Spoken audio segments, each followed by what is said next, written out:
Shavuot Daf He. Premier sujet du Daf.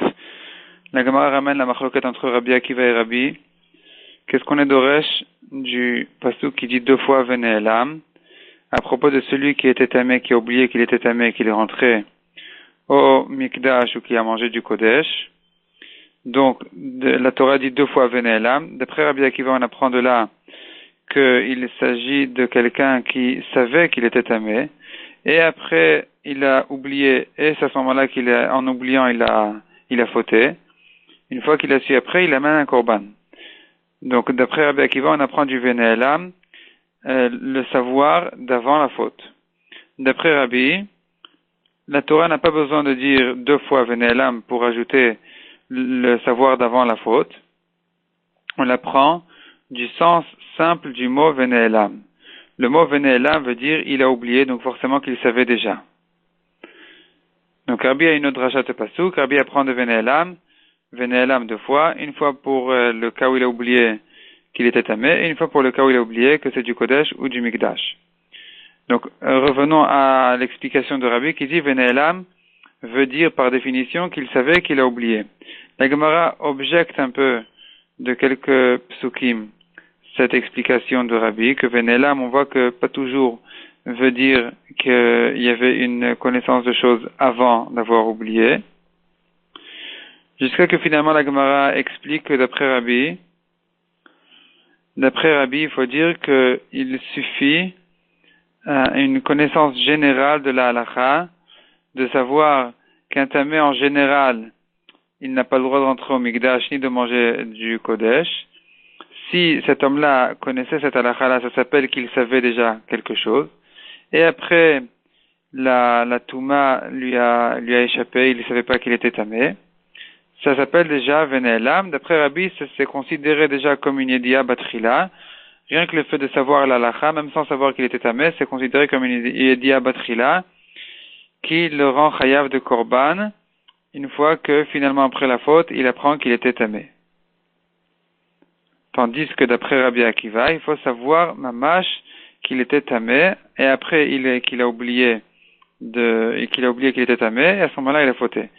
Donc voilà la raison pour laquelle Rabbi Akiva demande à ce qu'il y ait un pasuk spécial, un deuxième pasuk qui ajoute, qui se répète en disant Vene Elam pour nous apprendre que il faut savoir mamash qu'il était tamé, tandis que d'après Rabbi, il n'a pas besoin de savoir qu'il était mamash tamé.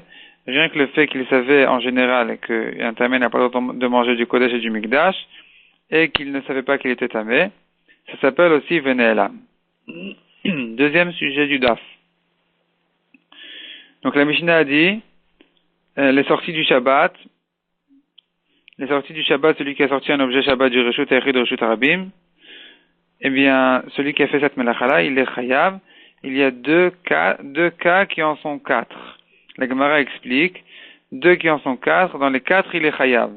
Donc, deux cas d'Otsa'a, il a sorti l'objet aussi bien s'il se trouvait à l'intérieur qu'à l'extérieur, et deux cas de Achnasa, il a rentré l'objet au Reshut Hayachid aussi bien si la personne se trouvait à l'extérieur qu'à l'intérieur. La Gemara demande pourquoi s'étonne un peu pourquoi dans Masechet Shabbat on voit que la Mishnah ramène 8 cas et pas que 4 cas. Et la Gemara explique dans la Masechet Shabbat, puisque c'est le sujet de la Masechet, donc là-bas, la Mishnah rentre dans plus de détails et ajoute au-delà des 4 cas de Chiyuv, encore 4 cas de Ptour, dans le cas où la Malacha a été faite à travers les deux personnes, et celui qui se trouve à l'intérieur et celui qui se trouve à l'extérieur, un a sorti, l'autre a reçu l'objet, ou a rentré, etc. Toutes les situations possibles. Et là-bas, on en arrive encore à 4 cas de plus. Donc finalement, notre Mishnah parle des 4 cas de Chiyuv, et la Mishnah dans Shabbat ajoute encore 4 cas de Ptour. Rava explique un peu différemment. Notre Mishnah qui dit 2 qui en sont 4, c'est pas 2 Chiyuvim qui en sont 4, donc pas 2 Otsaot, 2 sorties qui en sont 4 avec les rentrées, les Achnasot, mais d'après Rava, 2 veut dire 2 Reshuyot, il y a Reshut Hayachid et Reshut Harabim, dans lesquels on arrive à 4 chiyuvim en sortant l'objet ou en rentrant l'objet aussi bien quand on se trouve à l'intérieur qu'à l'extérieur.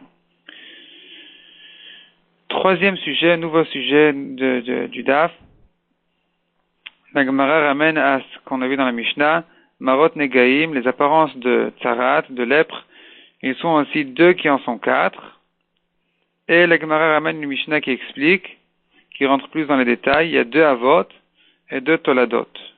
Donc les deux apparences les plus fortes sont deux Avot, et les deux apparences donc un peu moins blanches, un peu plus sombres, un peu plus foncées, ce sont des Toladot. Le troisième degré, c'est la Tolada du premier, et le quatrième degré, c'est la Tolada du deuxième.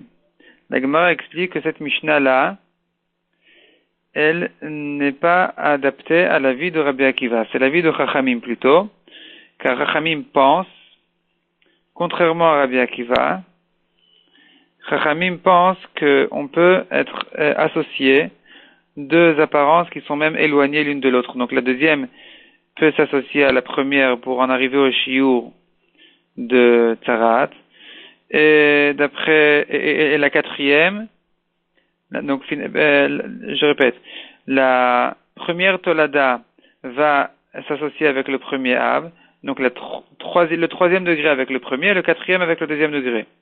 Ça c'est d'après Chachamim.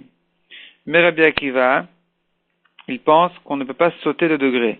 Donc chaque degré d'apparence de Tzarat, il ne s'associe qu'avec celui qui est le plus proche de lui, au-dessus de lui. Donc finalement, le premier degré avec le deuxième, ils peuvent s'associer, le deuxième avec le troisième avec le quatrième. Et effectivement, en fait, le deuxième peut s'associer aussi au quatrième, puisque d'après Rabbi Akiva, lui, il partage un peu différemment. Il pense que les deux toladot sont les deux toladot du deuxième Av. Le premier degré n'a pas de toladot du tout. C'est que le deuxième qui a les deux toladot.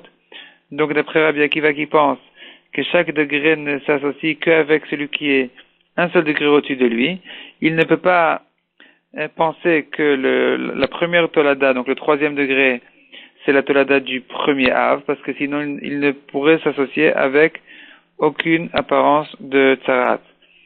Au-dessus, c'est-à-dire avec son Av, il peut pas s'associer parce qu'il est 2 degrés au-dessus de lui, et avec le deuxième degré, le troisième ne s'associe pas parce que il n'est pas son Av. Donc forcément, Rabbi Akiva pense que le partage est différent. Comme on l'a dit, les deux toladot sont les toladot du deuxième Av, et dans ce cas-là, on comprend comment chaque degré peut s'associer à celui qui est au-dessus de lui. Il y a une dracha spéciale qui dit que même les deux Avot, ils peuvent s'associer un avec l'autre. La Gemara précise quand même que d'après Rabbi Akiva, donc comme on l'a vu, le quatrième degré, il peut s'associer avec le deuxième degré, car la Torah, il y a un ribouille spécial dans la Torah où c'est écrit la se'et ve la sapachat, donc et la se'et qui est le Av, et sapachat ça veut dire même sa tolada peuvent s'associer avec elle.